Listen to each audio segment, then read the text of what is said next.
The happiness secret 99% of people miss in Buddhism. It used to be that people thought that Buddhism was very pessimistic and talked about nothing but suffering, suffering, suffering. Nowadays, though, people are beginning to realize that the Buddha was actually talking about happiness. He talked about suffering because he wanted people to understand that there is suffering in life, but that it's also possible to find happiness in spite of the suffering. In fact, his teachings are all aimed at happiness. It's just that we have to comprehend suffering before we can find a happiness that's genuine and true.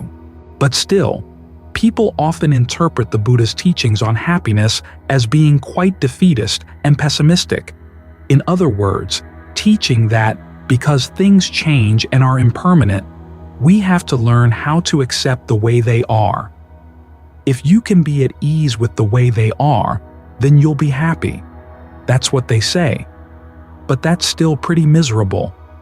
It gives the impression that there's really nothing that we can do about change, and so there's no long-term happiness in life, no deeper happiness, no special happiness in life at all. All we can do is just be very passive and accept whatever comes up, which is very pessimistic. The Buddha actually taught something much more daring and of much greater value, which is there is a happiness that we can attain through our efforts, something that's not dependent on conditions, something that lies beyond the normal pleasures that come and go, a happiness that doesn't change. The happiness he actually teaches is something that lies deeper in the heart. The idea that we simply have to accept that things come and go, I think, comes from taking what we might call the Buddha's two wisdom teachings, which are the three characteristics and the four noble truths, and putting the three characteristics first and the four noble truths second. In other words, according to this interpretation, the Buddha's basic principles are that things are inconstant or impermanent. Things are stressful. Things are not self. In fact, sometimes this is often defined as what right view is. Then the four noble truths about suffering, its cause, its cessation, and the path to its cessation are interpreted to fit into those principles. But when people fall into this interpretation, there are several conclusions they come to.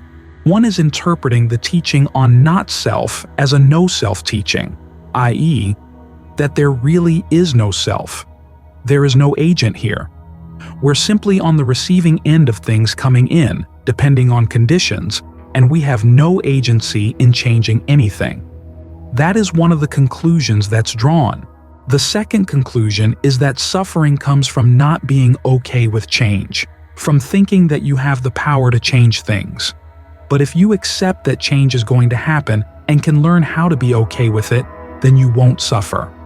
Based on this interpretation is the idea that clinging means that you don't realize that things are impermanent, so you hold on hoping that they'll be permanent. But if you're okay with the fact that things are going to change, then you're not really clinging.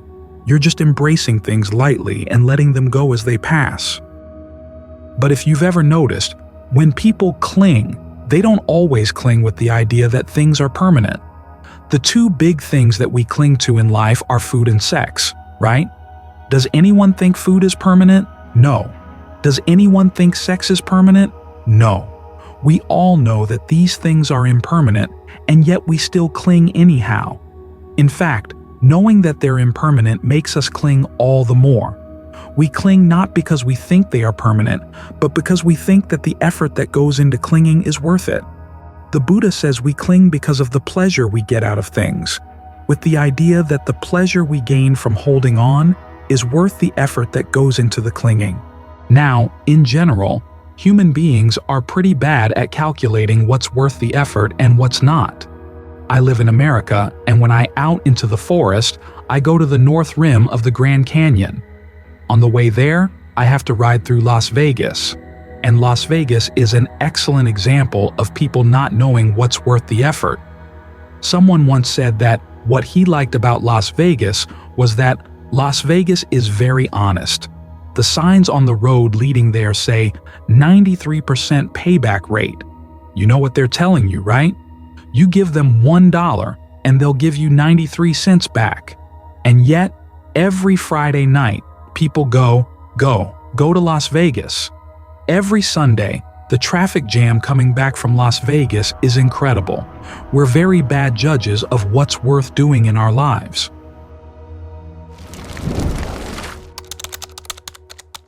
The wisdom of goodness.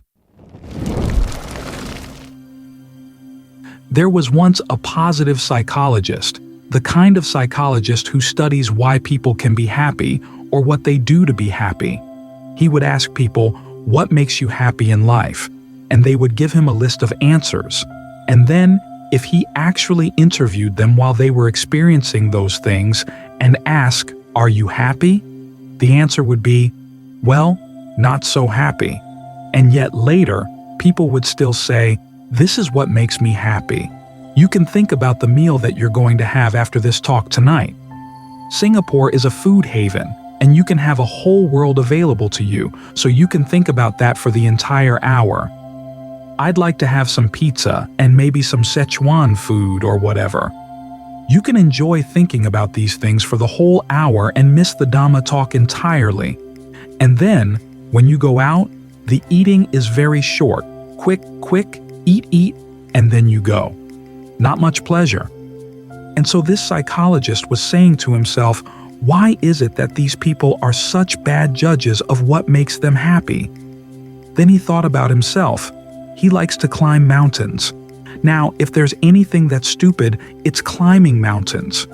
You get to the top, then you have to go down. That's it. And a lot of effort goes into getting to the top, and a lot that goes into coming back down. And he realized that while he was doing it, he was actually pretty miserable. But then he would come back to work and couldn't wait for the next chance to go climb a mountain. So, clinging comes basically from bad judgment. We think that something is going to be worth the effort, and so we hold on to it. We keep doing it repeatedly. And yet, it's not really worth the effort at all. This is why the Buddha is teaching us to look carefully at why we cling to things. Not because we think that they're going to be permanent, but because we think the effort that goes into the clinging is going to be worth it. So the whole purpose of his teaching is not to accept things as there are. Instead, the teaching aims at helping us develop our powers of judgment so that we become better judges of what is worth the effort. And this better judgment comes when, instead of putting the 3 characteristics first, we put the 4 noble truths first. The 4 noble truths are based on the realization that, yes, we are active in our approach to life. We don't just sit here and receive things coming in. We're more proactive. As the Buddha said, all dhammas are based on desire. Everything we experience in life is based on desire of one kind or another. Our sense of who we are and our sense of the world around us is based on our desires. I'll give you an example. My brother is an alcoholic. One time, he came to visit me at the monastery, and as we were driving from the airport through the nearby town, we went past the one place in town where they sell liquor. Now, I had never really paid attention to this place, as I wasn't interested, but as soon as we drove past, my brother said, "Jeff, can I borrow your car tomorrow?" I said, "No." I'd been his brother long enough. I knew what he was thinking, but his world is different from mine. As they say, if an alcoholic goes into a house, he knows very quickly where the alcohol is kept. If a monk goes into a house, he knows very quickly where the dark chocolate is kept. Our experience or our sense of the world is dependent on our desires. Our sense of who we are is also dependent on our desires. What the Buddha is telling us in the 4 Noble Truths is that we have to look at our desires to see, are they leading to happiness or are they leading to suffering? Now, we all know that the Buddha said that suffering is based on 3 kinds of craving. Craving for sensuality, craving for becoming, craving for not becoming. Sensuality is what I talked about just now. It's thinking about sensual pleasures. It's our fascination with planning our next meal, our next trip, our next whatever the sensual pleasure is going to be. The problem is not necessarily the pleasure itself. The problem is our fascination with thinking about it. Again, you can think about tonight's meal for the whole hour and make different changes to your plans for what you're going to eat and where you're going to eat it. The meal itself is not so much the problem, it's the amount of time and effort that's put into thinking about it. As for craving for becoming, the word becoming basically means your sense of who you are in a particular world of experience, and that's going to be based on a desire too. If you have a desire for pizza, then who you are is 1. The person who will enjoy the pizza, and 2. The person who has the ability to obtain the pizza.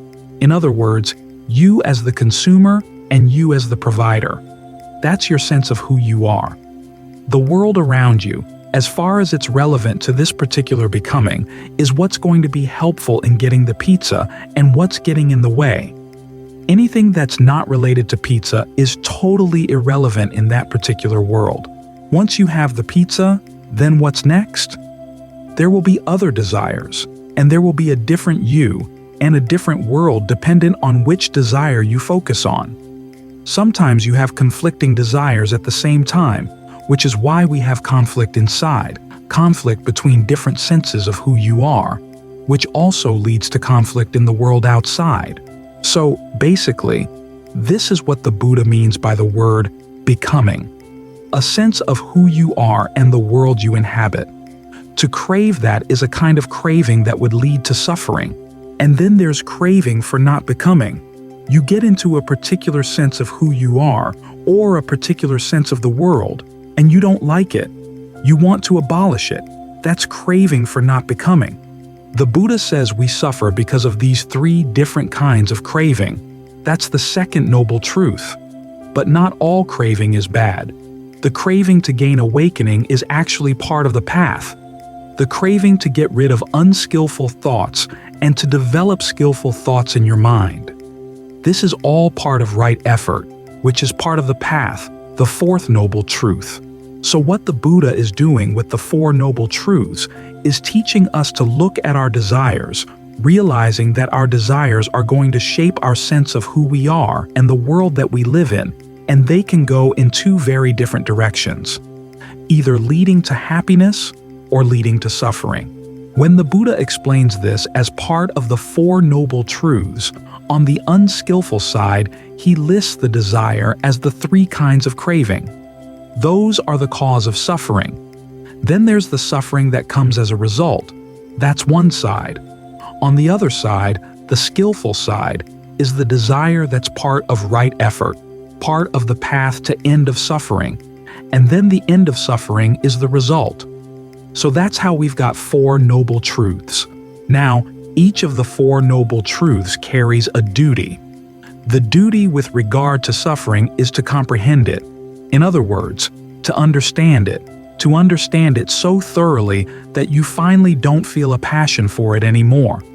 We don't usually think that we're passionate for suffering, but then you look at how people suffer again and again, and yet they keep going back to things that make themselves suffer.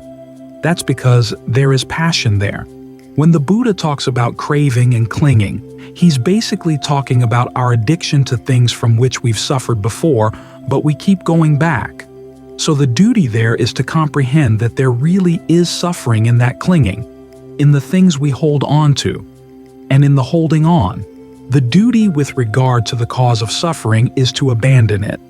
When we see the craving arise, we should see it as something we should get rid of. These are the activities we have to do. Now, our problem with these first 2 noble truths is that usually we get them backwards. We think that suffering is our enemy and craving is our friend. As Ajahn Suwat said, no, you've got it backwards. You have to see craving as your enemy and suffering as your friend. Your friend in the sense that you want to get to know it well, to understand it.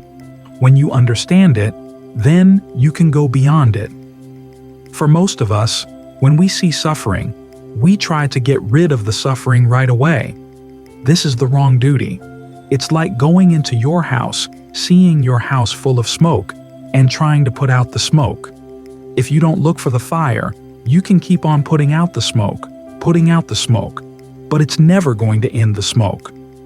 The smoke will keep on coming. You have to find the fire to put it out. In the same way, you look for the craving and let it go. That's how you put an end to the suffering. On the other side of the noble truths, the skillful side, you have the end of suffering and the path to the end of suffering. The duty with the end of suffering is to realize it, and you do that by developing the path. The path is something that you actually have to bring into being, everything from right view to right concentration. So these are the 4 duties we have with regard to the 4 noble truths. Now, when the Buddha taught the 3 characteristics, 1, he didn't call them 3 characteristics. He called them perceptions, ways of looking at and labeling things. And the purpose of these perceptions is to help with these duties for the 4 noble truths. In other words, when you see that there's suffering, you want to perceive that suffering is inconstant. When you perceive it as inconstant, you realize that it's stressful. And when you perceive it as stressful, you realize that it's not worth holding on to as you or yours. In other words, this is a value judgment. It's not worth clinging to. It's not worth holding on to. You should let go of it. That's what not self means. Not that there is no self, but that the things you usually label as self aren't worth holding on to. You develop dispassion for them. That's what it means to comprehend suffering. Similarly with the causes of suffering. You see that these things lead to something bad, so to let go of them, you have to perceive them as inconstant, i.e., they're undependable, that they're stressful, and that they're something you shouldn't identify with. You can think of your mind as being like a committee, and that not self here means that there are some members of the committee that you no longer want to identify with. You don't want to side with them.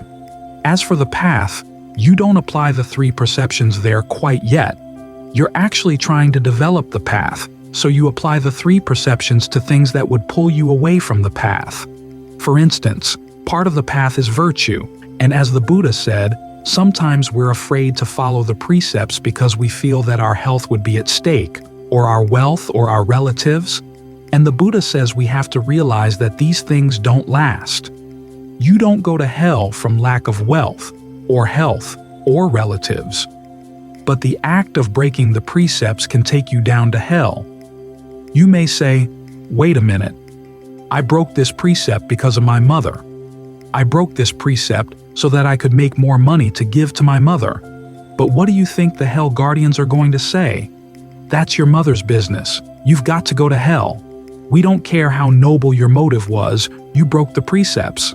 So even in cases like that, you have to say, I can't lie for the sake of my health. I can't lie for the sake of my wealth. I can't lie even for the sake of helping my relatives. You have to see these things as inconstant and stressful, things that you cannot rely on and are not really yours. Similarly, when you're practicing meditation, you apply the 3 perceptions to things that would pull you out of concentration or get in the way of discernment. Now, you have to be skillful in how you use these 3 perceptions, having the right sense of time and place for when to apply them and when not to. And that sense comes from seeing things in terms of the duties of the 4 noble truths. You apply the 3 perceptions when they help with the duties of the 4 noble truths, but not when they interfere with those duties. So basically, it's important that you see that the 4 noble truths come first, and these 3 perceptions come within the context of the 4 noble truths. And so, instead of simply accepting things coming and going, the Buddha counsels you to look at your desires. There are desires that would actually lead to the end of suffering.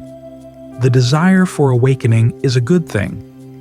The belief that you can do this, the Buddha calls a kind of conceit. Other people can do this, so why can't I? That's actually a skillful form of conceit, something that you should encourage, something that you should make come into being and keep from going away. So what we're doing is not simply accepting things coming and going while saying, everything is okay, waves are coming on the shore, good waves are coming, bad waves are coming, and it doesn't matter. I'll just sit here and accept the waves. What's going to happen, of course, is that someday the waves are going to come on strong and oops, you're gone. And who knows where they're going to wash you up again. The image the Buddha gives of the practice is not of sitting there, accepting waves. Instead, he says it's as if there's a dangerous river that you have to cross, but you can get across the river. And you do that by holding on to the path, which is like a raft, and by making an effort. You have to paddle with your hands and feet, and you have to make a serious effort, but there is a place of safety that you can get to. If you get onto a raft and say, "Look, I'm not holding on," what's going to happen? You'll fall off and get swept downstream. There's a teaching by Ajahn Chah. He said, suppose you're coming back from the market. You're carrying a banana in your hand and someone comes up and asks, "Why are you carrying the banana?" You say, "I'm carrying the banana because I want to eat it." He then says, "How about the peel? Are you going to eat the peel too?" "No?" "Then why are you carrying the peel?" At this point, Ajahn Chah asks, "What do you use to answer him?" And his answer comes in two stages. First, you have to use desire. You have to want to give a good answer. In other words, discernment is not going to come without the desire. You have to desire to give a good answer. And then, in the second stage, Ajahn Chah gives you a good answer for the person. The time hasn't come to let go of the peel. If I let go of the peel now, the banana would become mush in my hand. And it's the same thing with the practice of the path. There are things that we have to hold on to. If you don't hold on to the path, your mind becomes mush, so you have to hold on to the path and realize that this is a desire that's actually a skillful desire. The desire to follow the path is something that you need in order to practice. As the Buddha said, wisdom comes from the question, what when I do it will lead to my long-term welfare and happiness? This is the question that gives direction to your desire, and it's wise in three ways. One, it recognizes that there is such a thing as long-term happiness, that it's not just waves coming in and going away, coming in and going away. Some pleasures are longer, some pleasures are shorter, some pleasures are harmful, some pleasures are not. Two, you want to look for pleasures that are not harmful, pleasures that don't harm you and that don't harm other people, and you want pleasures that last. That's the second part of wisdom, realizing that long-term has to be harmless and that long-term is better than short-term. 3. Happiness is going to depend on your actions. That's the third part of the wisdom. Happiness is not going to come just rushing up to you on its own. It depends on what you're doing. Your actions make all the difference. That's what wisdom starts with, having conviction in those three realizations. Now, the first level of the Buddha's answer to that question, what when I do it will lead to my long-term welfare and happiness, is making merit. Other answers also include practicing the path, developing concentration, developing discernment, but tonight I would like to focus on making merit, because sometimes people look down on making merit. They say that it's for people who are not serious about the practice, people who are just selfish, who want to make merit so that they can win the lottery the next time. Does that happen in Singapore? Do you have a lottery? In America, we have 5 casinos in the area around the monastery. We're in an area where there are lots of Indian reservations, and in America, if you have an Indian reservation, you can build a casino. Because the laws that govern Indian reservation are different from the laws for the rest of the state. And so the casinos are like traps for people coming into the monastery.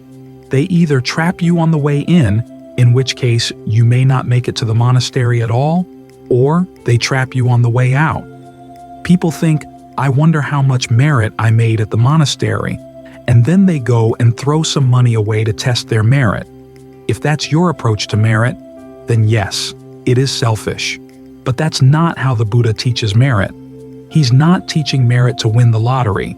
He's teaching you merit because this is the way you can actually develop wisdom and discernment and prepare yourself for the more advanced parts of the practice. And merit is not selfish. When you look at what the Buddha taught about making merit, It's not just a matter of being generous. It also includes following the precepts and meditating to develop thoughts of goodwill for all beings. As the Buddha said, merit is a way of finding happiness. This is actually another word for happiness, he said, acts of merit. Now think about it. If you find your happiness by being generous, you find your happiness by being virtuous, you find your happiness by spreading thoughts of goodwill to everybody, it's not selfish. It's actually a kind of happiness that breaks down boundaries between you and other people. When you're being generous, you benefit, and other people benefit too. When you're being virtuous, you benefit, other people benefit too. When you practice goodwill, you benefit, other people benefit too. So this breaks down boundaries. It's not selfish at all. If you find your happiness in things like wealth, status, praise, and sensual pleasures, that actually creates divisions. Because when you gain wealth, somebody else loses. You gain status, other people lose. You go around trying to get praise for yourself, other people are going to be jealous. That creates divisions. But if you're looking for happiness through merit, it's actually an unselfish way of practicing. Of course, the Buddha recommends that you practice all three kinds of merit, and not just being generous, because if you practice just being generous or just observing the precepts, there are dangers. Ajahn Wan, who was a famous teacher in Thailand many years back, once said that if you're generous but don't observe the precepts and don't meditate, you have hopes of being reborn as a dog in an American house. Very comfortable, people love you, but you don't know anything, right? You can listen to Dhamma talks all day and not understand a word. If you're generous and observe the precepts, you have hopes of being reborn as a human being with wealth. But if you don't meditate, then you won't have the wisdom to use your wealth wisely and well. In that way, your wealth can actually turn around and destroy you. As we see many times around us, people who have all the wealth they need, but they spend it on things that are worthless or things that are actually harmful to their genuine well-being. So if you want your merit to be safe, you develop all three kinds: generosity, virtue, and thoughts of goodwill for all beings. Now I'd like to go into these one by one to show that in addition to being a skillful way of finding happiness, they also prepare you for the higher levels of the practice. For example, with generosity. When the Buddha taught generosity, one of the first things he pointed out was that it's a matter of free choice. A king once came to ask him, where should a gift be given? Now this king had asked this question of Brahmins and other religious groups in the past. He asked the Brahmins, and the answer from the Brahmins was that the gift should be given to the Brahmins. He asked the Jains, and they said that the gift should be given to the Jains. So the king was expecting that the Buddha would say, give to the Buddhists. But that was not what the Buddha said. Instead, he said, give where you feel inspired. Give where you think people would use it well. There was no pressure to give to any particular person.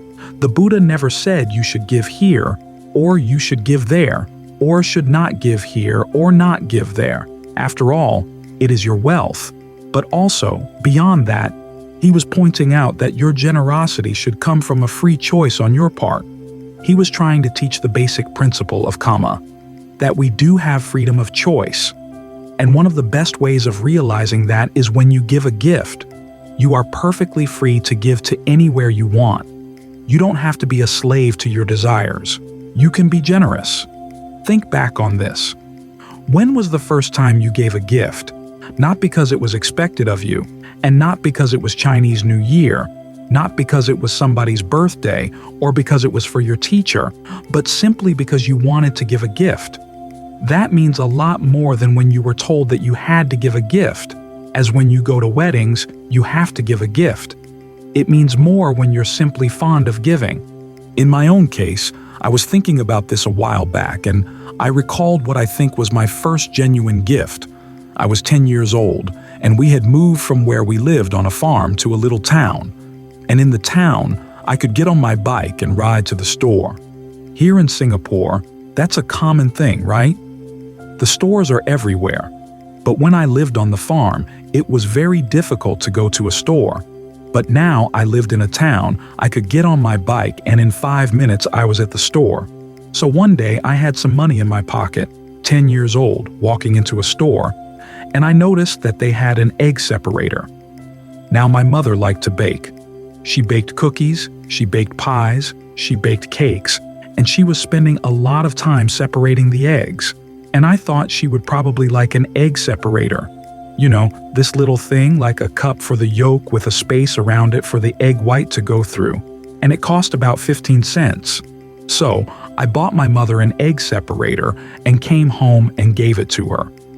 Later, I realized, thinking back, that was the first time that I gave a gift, not because I was told to give a gift, but because I wanted to. Years later, after my mother died, we went through her personal effects, and I found the egg separator. She had made a mistake one time and put it into the dishwasher, and it had melted, but she kept it. And I know why she kept it. When a gift is freely given, it means a lot more. And so, the lesson from the Buddha's teaching is that when you really give out of the generosity of your heart, you're teaching yourself a lesson about freedom. You are not a slave to your greed. You are not a slave to your possessiveness. You have the freedom to give something away. The Buddha wants to protect that. Monks are taught that if someone comes to them and asks, "Where should I give a gift?" they should say, "Give where you feel inspired. Give where you feel it would be well used." Several years back, a student of mine had a mother who was quite wealthy. She was going to give a gift of $2 million to a Buddhist center, and he wanted her to give it to our monastery. And so he called me up and asked, "What should I tell my mother?" I said, "Tell her to give where she feels inspired and she feels it would be well used." So she gave it to a group. And I thought to myself that I preserved my precepts, and my precepts were now worth more than 2 million. The Buddha has lots of teachings for the monks about not asking for things, or not even trying to influence people to give. There was a case where monks were building huts, and they were going out of bounds, competing with one another, and pestering lay people with requests for materials and workers. In fact, as a story said, it got so bad that when people started to see monks come, they would turn away. They would close the door. Even if they saw a cow coming, they thought, "This is a monk," and would turn away. So word got to the Buddha. He called all the monks together and said, "Look, people don't like being asked for money. People don't like fundraisers." He added that even animals don't like fundraisers. He told the story about a monk living in a forest where there was a big marsh nearby, and the birds would come at night and settle in the trees, going cha-cha-cha-cha all night long. The monk went to the Buddha and said, "I'd like the birds to go away." And the Buddha said, "Okay, in the first watch of the night, get up and make an announcement. Every bird here in the forest, I want 1 feather from each of you. The second watch of the night, every bird here in the forest, I want 1 feather from each of you. Third watch of the night, every bird here in the forest, I want 1 feather from each of you." The monk did as he was told, and the birds said to themselves, "This monk is greedy," and they all left. So the Buddha wants to protect the freedom of choice in giving a gift. You should realize that generosity comes from your own choice and that you have freedom of choice. This is the number one principle of karma. It's not that your bad karma is going to get you. The basic principle of karma is that you do have a freedom of choice. What you do makes a difference. You can change what you do for the better, and you learn this by being generous. You also learn that you become a different person, and the world around you becomes a different world when you're being generous. This is a lesson in becoming, a skillful kind of becoming. You become a more generous person. Your heart is wider, and the world becomes a wider, more welcoming place. So you learn an important lesson about how your actions shape who you are and the world around you. Now, if you approach generosity not simply as something you want to do, but as a skill, then the Buddha gives you more instructions. Skillful giving depends on your motivation, your attitude, the recipient, and the actual gift you give. These are the 4 things you want to think about as you develop generosity into a skill. In terms of your motivation, the Buddha said that the lowest motivation is, if I give this gift, I'm going to get it back with interest. That is a good motivation. It's the lowest, but it still counts as a good motivation. It's better than not being generous at all. A higher motivation is that it's good to give. A higher motivation is that it's not right that here I have all this wealth and these other people are poor. They don't have anything. If I don't give, it's not right. That's a higher motivation. A higher motivation still is that giving makes the mind serene. And then finally, giving becomes a natural expression of the mind, that when you have something, you can always think of how can you share it. The motivation goes higher, and the results that come with your generosity also go higher. In terms of your attitude, you want to give with an attitude of respect. You want to give attentively, to pay attention as you're doing it. You want to give with a mind of sympathy for the person who is receiving it. You want to be glad when you think about giving the gift, glad while you're giving the gift, glad when you've given the gift.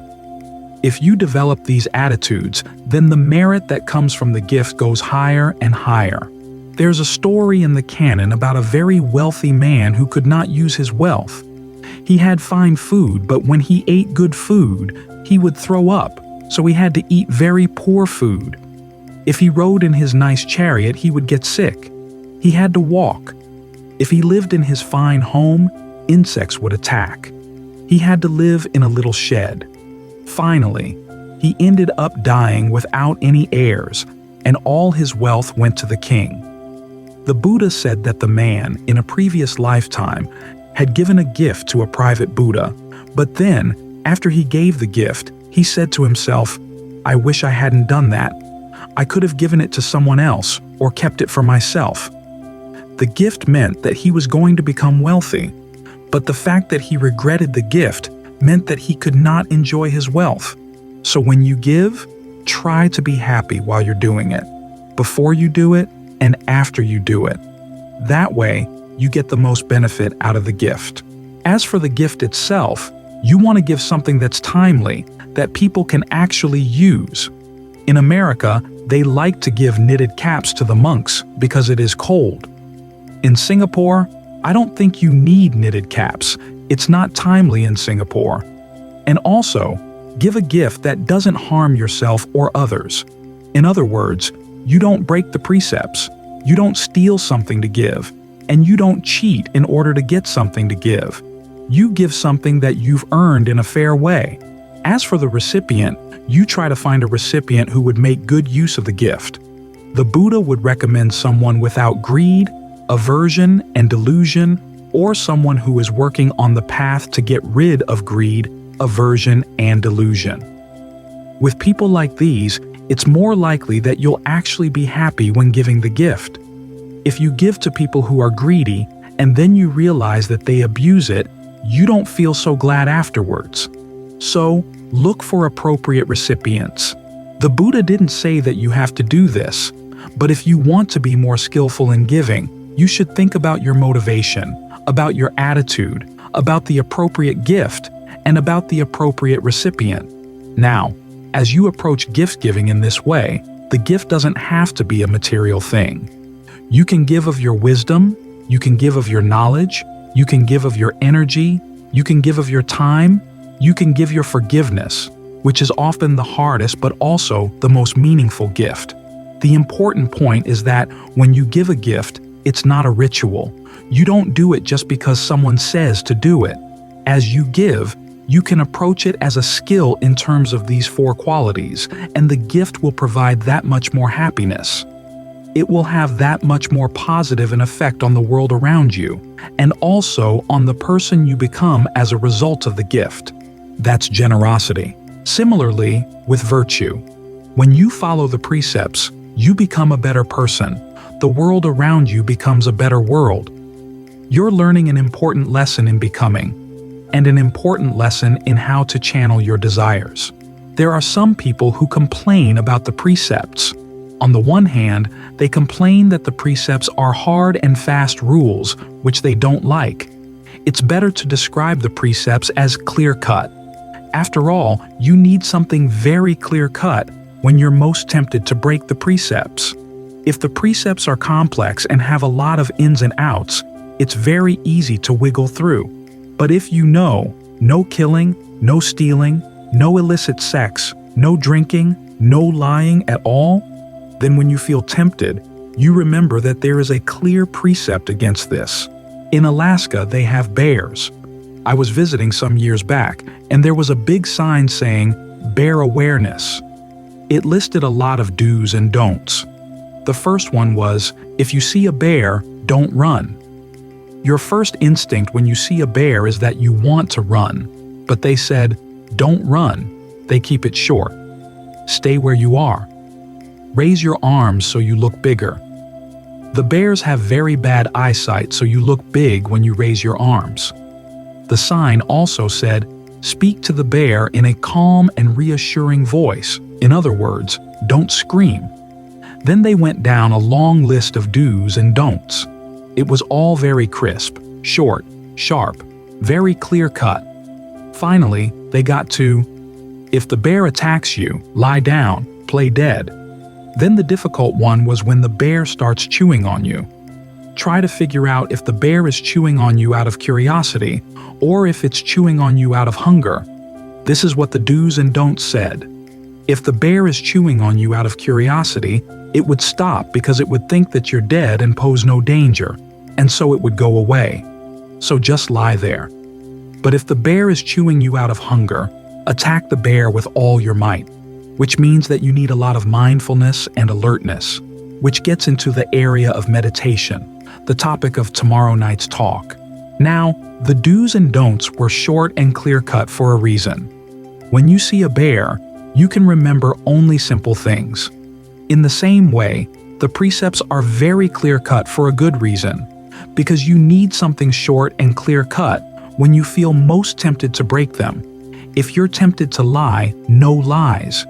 If you're tempted to have illicit sex, no illicit sex, period. That way you can remember the precepts when you need them. Some people often complain that the precepts are too narrow. For instance, there is a precept against killing, but no precept against eating meat.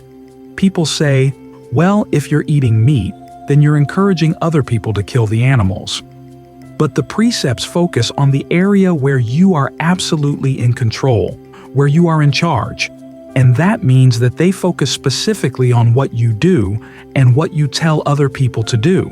You can control that. Beyond that, you cannot control.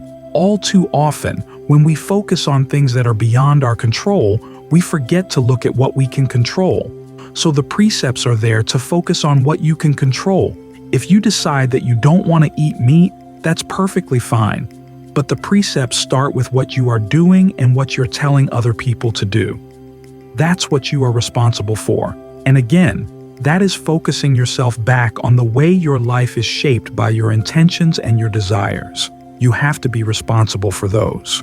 At the same time, the precepts teach you qualities like mindfulness, alertness, and ardency, which are all part of mindfulness practice. Mindfulness. You have to keep the precepts in mind. You have to remember, I have taken these precepts. Alertness is to be alert to what you're doing. My teacher had a student one time who wanted to observe the 8 precepts. She came to the monastery in the afternoon, and she walked past a guava tree, and the guavas looked really nice and ripe. And before she knew it, oops, she had put one in her mouth. My teacher was standing a few yards away, and so he asked, "What's that in your mouth?" She realized that she wasn't paying attention. That was a lack of mindfulness and alertness. So the precepts require you to be alert about what you're doing right now. Ardency is something that you have to make the effort to give rise to, because sometimes there is a very strong temptation. You may tell yourself, this is just a little white lie and it'll be okay. Ardency says, no. That means you have to figure out, how can I not say things that give information to someone who might abuse it? And yet, how can I also not lie at the same time? This is where the precepts develop alertness, ardency, and also your discernment. So the precepts are not just rituals. They're actually there to train the mind in the qualities that you need when you meditate. Finally, with the practice of goodwill, the word metta I prefer to translate as goodwill. Some people translate it as loving kindness, an idea that's based on a passage in the canon sometimes translated as, just as a mother would cherish her child, her only child, we should cherish all living beings. But that's not what the passage actually says. It says, just as a mother would protect her only child with her life, in the same way you should protect an unlimited mind toward all beings. In other words, you have to protect your attitude of universal goodwill at all times. This means that you don't have to like the other person. If you're going to have goodwill for snakes, you don't have to go and pat the snake. The snake probably wouldn't like it. My teacher had a snake move into his room one time, and he decided that this would be test for his goodwill. So he lived with the snake for 3 days and spread lots of goodwill to the snake. But then by the third night, he said to himself, 3 days is enough. In his meditation, he addressed his thoughts to the snake. It's not that I have any ill will for you, it's just that we are different species, and it's very easy for different species to misunderstand each other. There's plenty of space out there in the forest where you can be happy, so please find some other place to go. And the snake left. That was goodwill. It was not loving kindness. He didn't pat the snake. He didn't cherish the snake. But it was goodwill for the snake. He wished the snake happiness. The practice of goodwill is something you have to do, so it's related to the teaching on karma. The teaching on karma also relates to your motivation for wishing goodwill and what exactly you are wishing for the other person. So, the practice of goodwill is a good way of developing insight into the principle of karma. To begin with, goodwill is something you have to develop. It's not innate, or if it is innate, it's no more innate than ill will. We can feel ill will just as easily as we can feel goodwill, sometimes more easily. So remember, this is something you need to work on. This is a quality you have to develop. Secondly, in terms of motivation, you're wishing goodwill for your own sake. It's not because you are one with everybody or because everybody has Buddha nature.